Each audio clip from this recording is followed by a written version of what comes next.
The next two ads were a single issue ad proposing the registration of young people for the draft.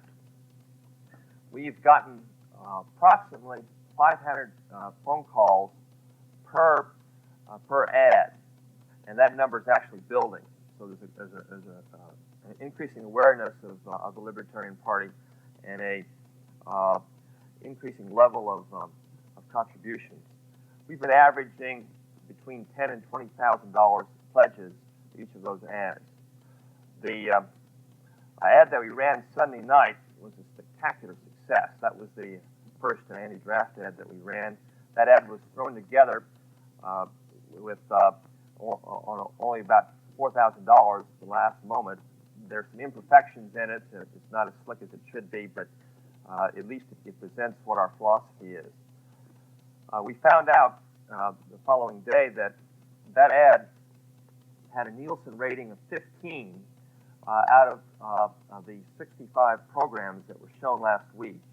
That means it had the 15th highest viewer audience of any program shown last week, and that placed it way above any other ad that ran during the whole week.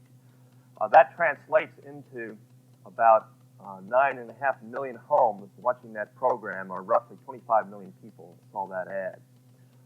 The phone practically jumped off the hook with pledges, and we think we've raised maybe $25,000 or so to that in response to that ad. What we plan to do from now till the end of the campaign is to have perhaps 4 or 5 issue ads which deal with a single issue and which are created on a short notice in response to the news developments.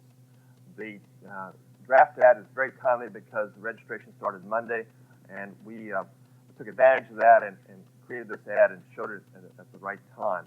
We'll be responding equally quickly to other news developments, and I think that this is can be very effective.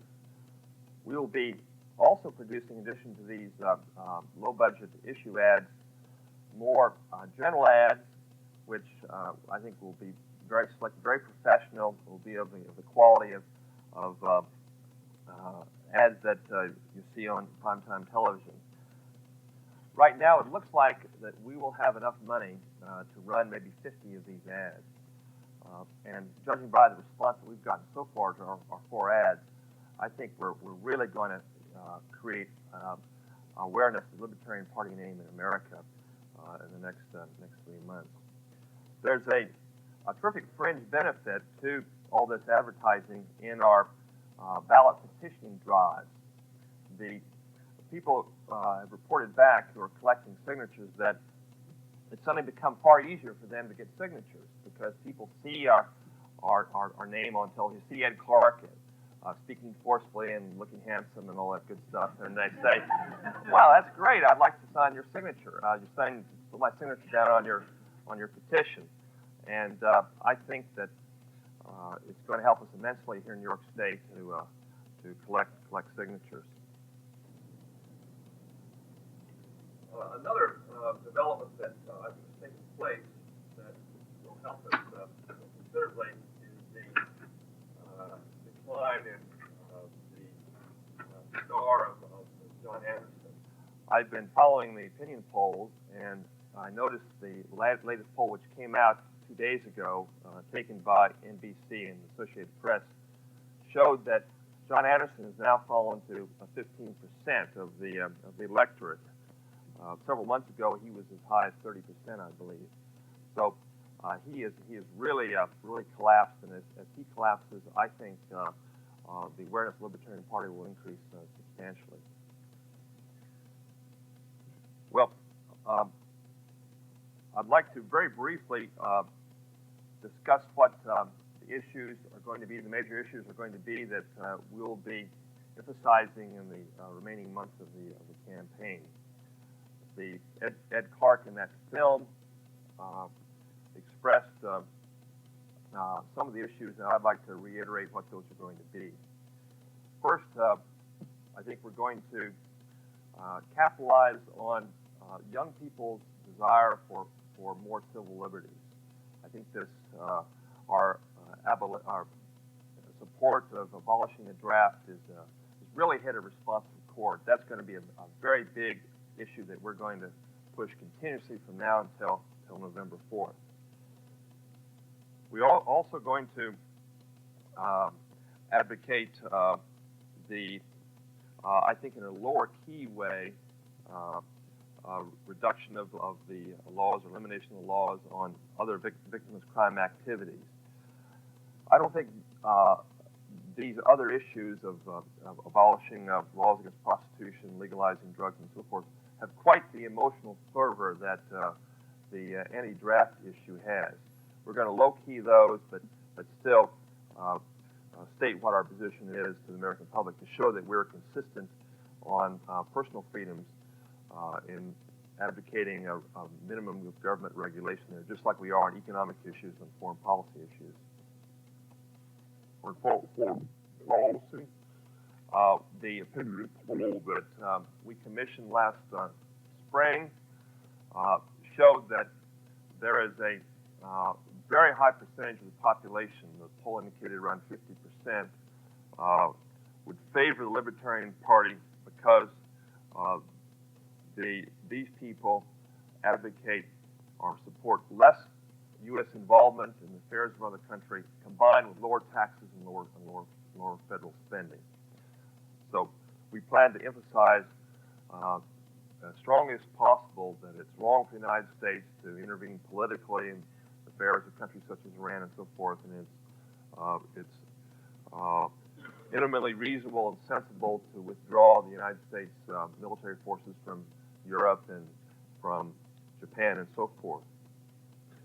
On that question, it's very dramatic to cite the statistics on the percentage of gross national product spent by the United States government on defense compared to other countries. Most people aren't aware of these numbers. The United States spends roughly 6% of its gross national product on the military budget. The Japan, who's been beating us out of marketplaces around the world with better products, only spends 1%. It's an incredible difference. And that 5% difference in tax load means a tremendous amount of money available to the Japanese companies to invest in development of new products and increase their marketing efforts and so forth. West Germany spends about 2.5% of its gross national product on defense. I think this difference in the expenditure level has also helped the West Germans to become much more competitive in the United States in various markets. So we think that it's eminently reasonable to maintain that these industrial companies have the economic capability of fielding their own armies. And so we advocate that the U.S. government announce a timetable for the withdrawal of U.S. forces from these industrial countries and tell these industrial countries it's time that they build up their own forces, their own self-defense capability. I think that issue will strike a very responsive chord in a great many Americans.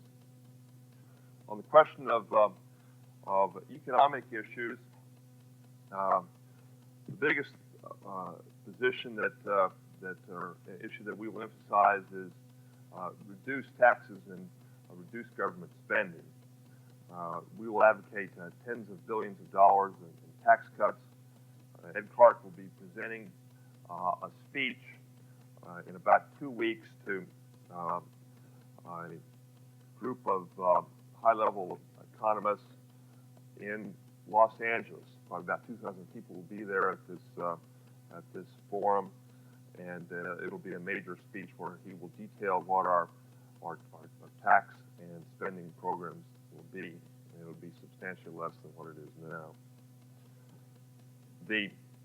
On the question of inflation, We are going to repeat as often as we can that inflation is caused by the government that has monopoly on the printing of money, and that the inflation is totally the fault of the federal government. On the question of energy, we are going to advocate total abolition of the Department of Energy and a reinstatement of free market, free enterprise system in the energy area. We feel very strongly that the policies followed by the administration have created the energy shortage and done very little to solve it. The last big economic issue is that of government regulation.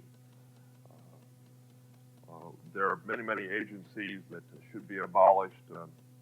The Interstate Commerce Commission just recently had its powers cut substantially.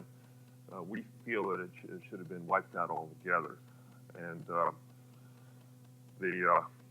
we'll use every opportunity to cite abolition of many of these agencies to show that the government has overregulated the economy to too great an extent. Well, I'd like to conclude my remarks with a plea for contributions. The money that we're raising from our television ads and from fundraising meetings such as this and so forth, we are spending as effectively as we know how. Many people don't realize that presidential candidates get a fantastic break on national television advertising. The networks sell 5-minute TV spots for on the order of $25,000, and that program Sunday night, 5-minute program, had 25 million viewers, and that works out to a tenth of a cent per person reached with that ad. It's just amazingly effective. So if we can raise tens of thousands of dollars from now until November, that will translate itself into a tremendous number of votes. Well, let me conclude by saying I've certainly enjoyed meeting you all. I'm impressed with your group. You keep up the good work, and I'll come back and help you whenever you want me to. Thanks a lot.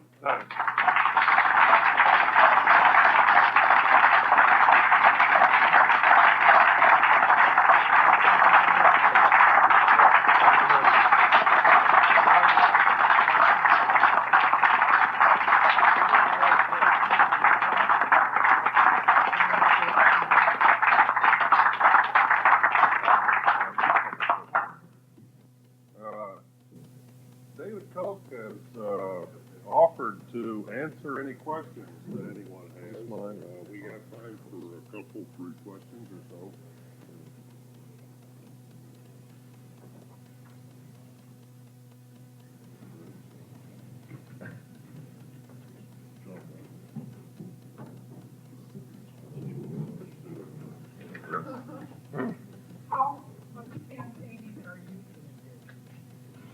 I'm spending 1 to 2 days a week campaigning. I'd like to spend more, but unfortunately I've got business responsibilities. But I find the more I do, the more I like it, and the better I've gotten. So it's encouraging for me that I've gotten much better at it than I thought I was ever going to be. So I think as the campaign wears on, I'll probably pick up that total considerably.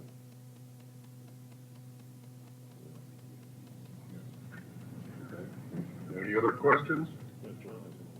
Oh, John Zanowitz has one. Yeah, John. Is there anything that we as individuals can do to try to convince legal voters to let Clark debate?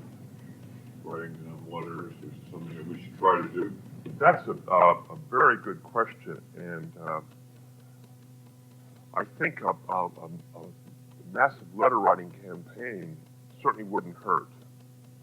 It has a big impact on Congress in many instances, and I think it certainly wouldn't hurt. As a matter of fact, what I'll do, and you've raised this thought in my mind here, is to contact the National Party and ask them what their the national office, and ask them what they would suggest that we do to try and encourage the League of Women Voters. And what might be an excellent idea is to send out a letter to the Libertarian Party membership saying, please write letters to the League of Women Voters requesting that Clark be included in the debates, give the address and the people to write.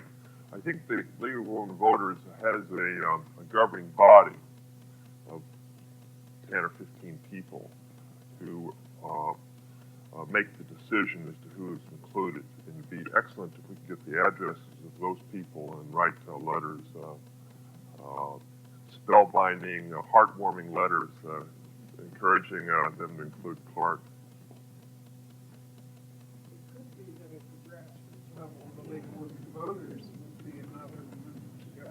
And Yeah. Pursue that possibility too, there may be contacts with that political. Yeah. They're like any other group of people, and I'm sure they will respond to a great deal of grassroots sentiment asking that Clark be heard. That's an excellent thought.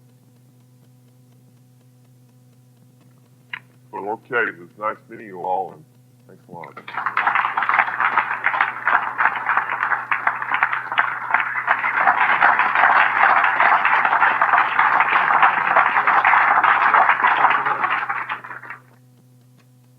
Now we have as a special treat the soundtrack of a movie shown earlier this evening promoting Ed Clark's candidacy for President of the United States.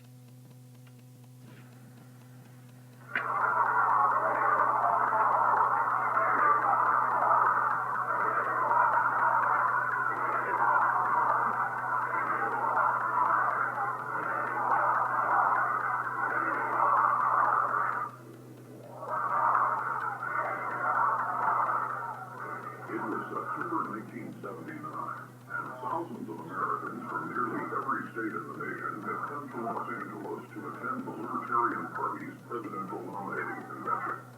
The convention slogan, "Toward a Three-Party System."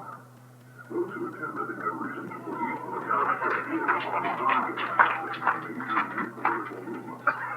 Newsweek called it the politics of hope. The overwhelming choice of the delegates to carry the Libertarian banner was 49-year-old attorney Ed Clark. In January, Clark faced the Washington press corps. Today marks the opening of my national headquarters here in Washington, D.C.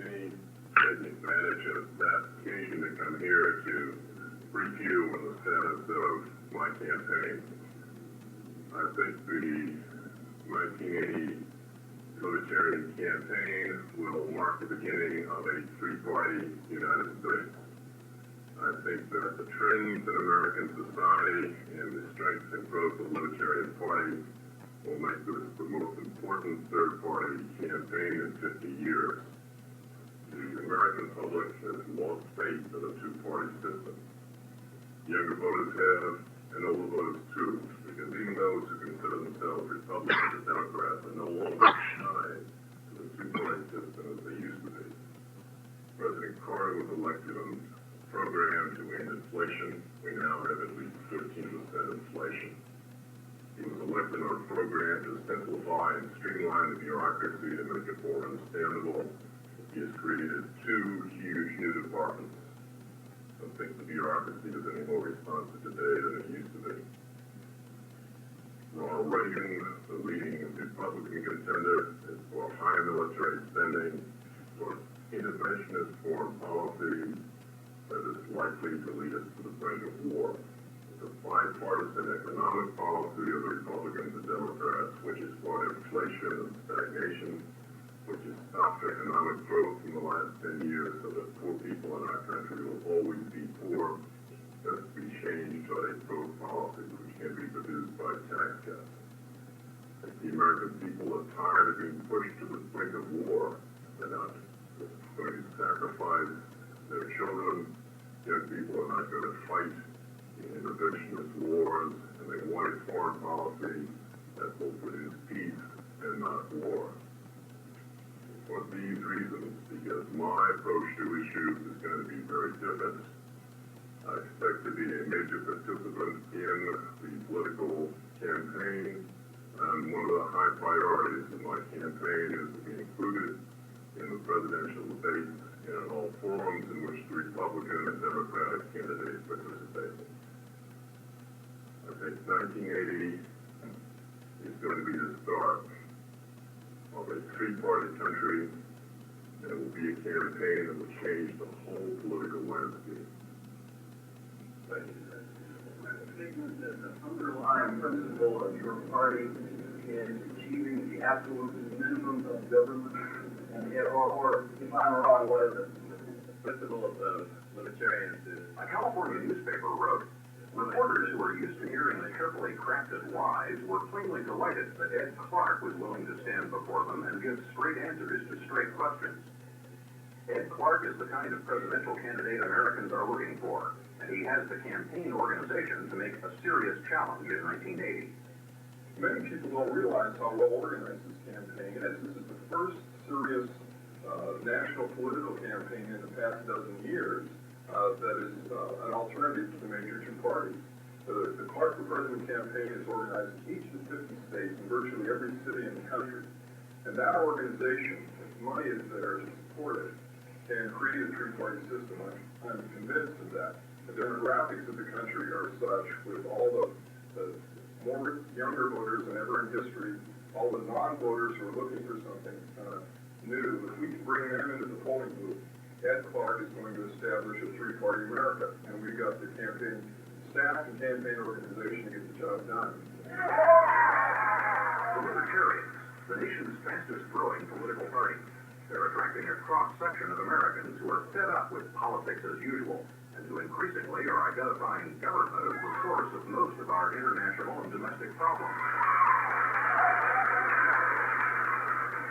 Ed Clark, described by one delegate as our eminently reasonable radical, is building a new coalition that wants to get back government across the board.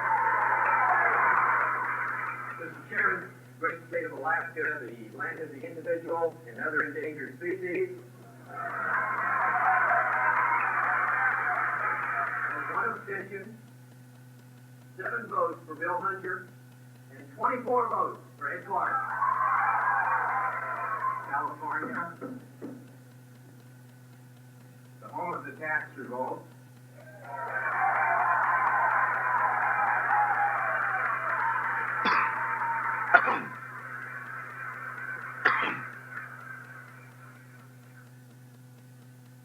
Yeah, 1 vote for none of the above, 1 vote for Larson, 22 votes for Hunter, and 94 votes for Ed Clark, the next President of the United States!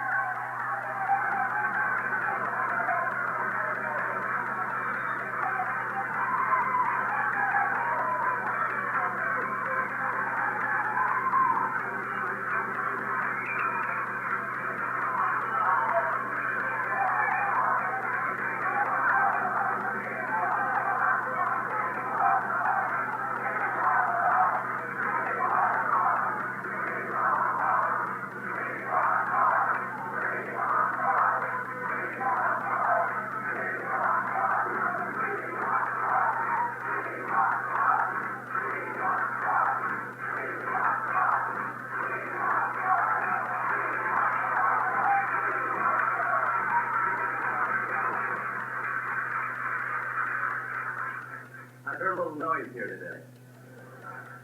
I take it maybe you people would like to see a three-party America.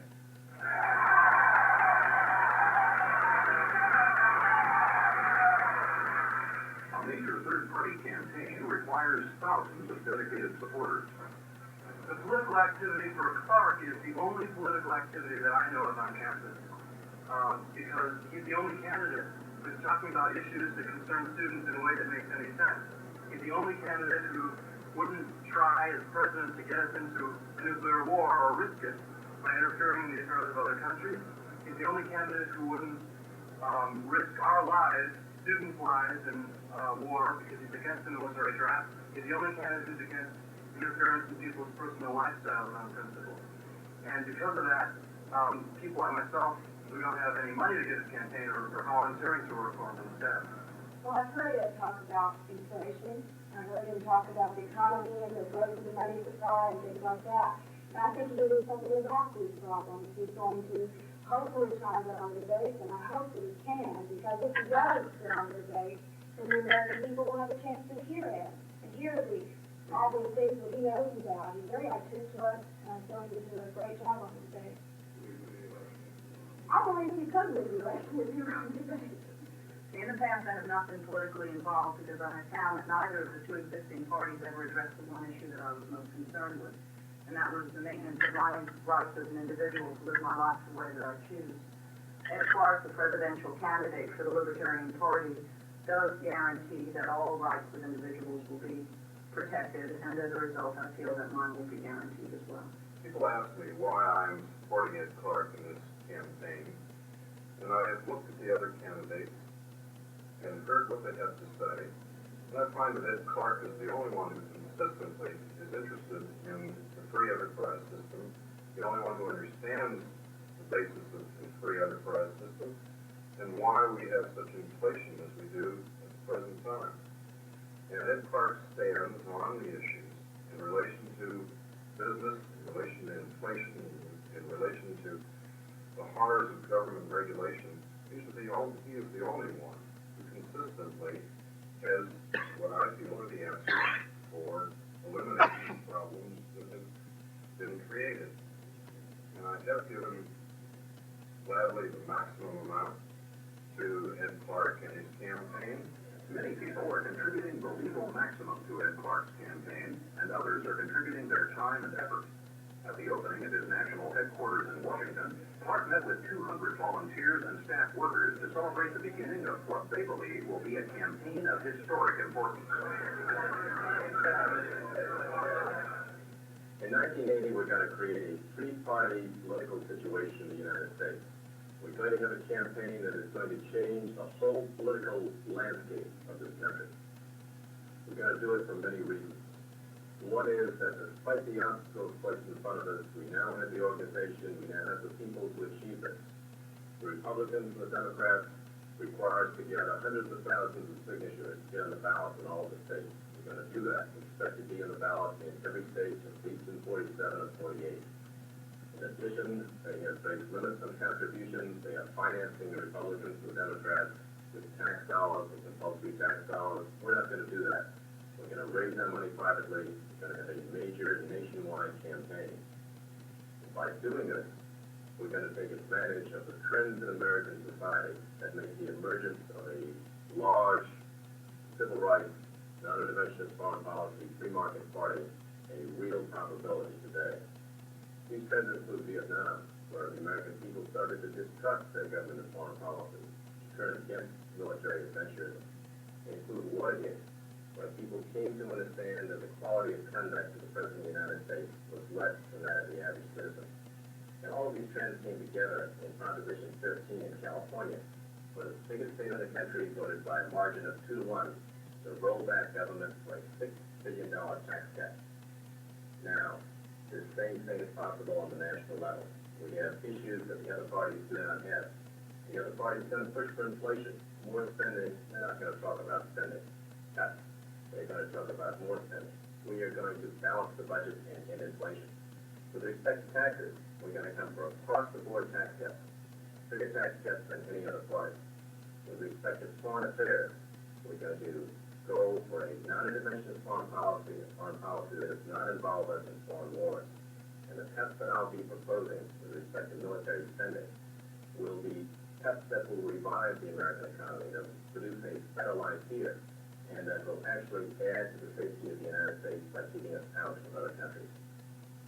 These things will tie together, I think, with our program for tax credits for education and civil rights to give us a unique position in American politics. We'll be the party of peace, we'll be the party of economic progress, and we will present a message that will help to build a new consensus in American society.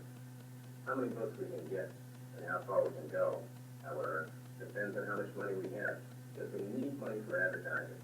Every new advertisement we can place on radio and TV and other media will mean more people we can reach, more votes, more minds that we can change. I ask you to help me in this great endeavor for freedom, because together, if we have the financial resources, we can create a better America. Free Party America. In 1980, we can once and for all reject the lesser of two evils. In this election, we have the candidate and the party that will restore America's heritage as a beacon of hope and liberty to all the peoples of the world.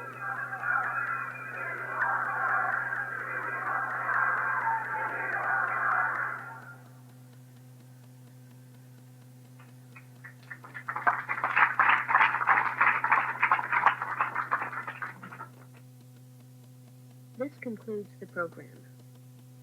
Please fast forward the cassette to the end so that it will be ready to listen to again.